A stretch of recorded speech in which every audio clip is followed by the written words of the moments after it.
Well, after 18 years of protests by the public, the police being called out for not properly investigating the crime and focusing only on the Fairbanks Four, though there was no physical evidence tying them to the crime, and the public backlash over Holmes's confession, the city of Fairbanks finally gave in.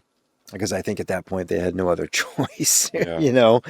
In June of 2015, Marvin Roberts was paroled and told that if he signed a statement taking any liability off of the city of Fairbanks, the police department, or the state of Alaska, he could not see, and that he could not seek any monetary compensation for being in prison for almost 2 decades wrongly. The other 3 men would be set free if he would agree to that. Of course, what does he do? Roberts signs the agreement. And on December 17th, 2015, the Fairbanks Four were freed, erasing their convictions. And I'd love to say, because it's true, I can say it, all 4 men did sue. Good. And sued big. But by the way, you're going to get paroled, and you're going to be able to help your friends, but there's conditions. Not paroled, exonerated. Exonerated. Yeah. Okay.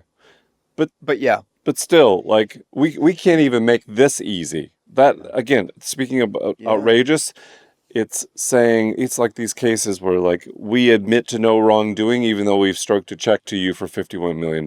Yeah. You know, that kind of stuff just doesn't play with me, and I think a lot of the public, but there's always something. There's always a condition around this that keeps people at a distance. And here we are again, you know? Yeah, I mean, and what a shitty thing, you know, to hold against someone who's spent the last 18 years in prison. You know by this point that they didn't do the crime. They didn't commit the crime. Yeah. You know, that's why you're letting them out. And making a deal saying, hey, look, those 3 other lives, those 3 other people who are friends of yours who you've been in this, you know, we'll let them out if you sign this paper. Or let them sit in jail for another 60 or 70 years, right, and you have fun on parole, pal. We'll see you around town. I mean, that's so fucked up to me. Of course he's going to sign that. I would sign almost anything at that point, because how could you let 3 other people that you know are innocent sit in prison for the rest of their lives? Well, and this is when it comes back to, again, the Fairbanks Four. Yeah. Right? Being on the other side of when they're all out. Yeah. The 4 can then turn around and sue. And they did. They did, with Roberts citing that he was pressured into signing the release of the other men, which of course he was. Eventually, $5 million was awarded, and all of the men but Roberts agreed to that. They took $5 million and split it between the 3 of them. He is still suing on his own. And you know, you remember, I spoke with Marvin Roberts when I was really looking. I wanted to do this story, and I still do. I really want to tell this story in a big series. Yeah.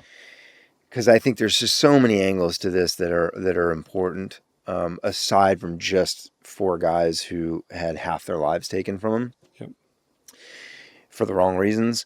You know, I spoke to him, and this is a guy who is not, I don't know him well, but just from what I got from talking to him, he ain't going to back down, man. He is not going to, I'm not going to accept your, $5 million split between him. You know why that is? You robbed me of my life, so much of my life. If I don't have my name, I don't have anything. And it's a very ingrained way of thinking because of the pushback of people, even as he gets out, that say, yeah, I know you cut a deal, but you're still guilty in my brain. And so I think there's a lot of people that do get out on a wrongful conviction.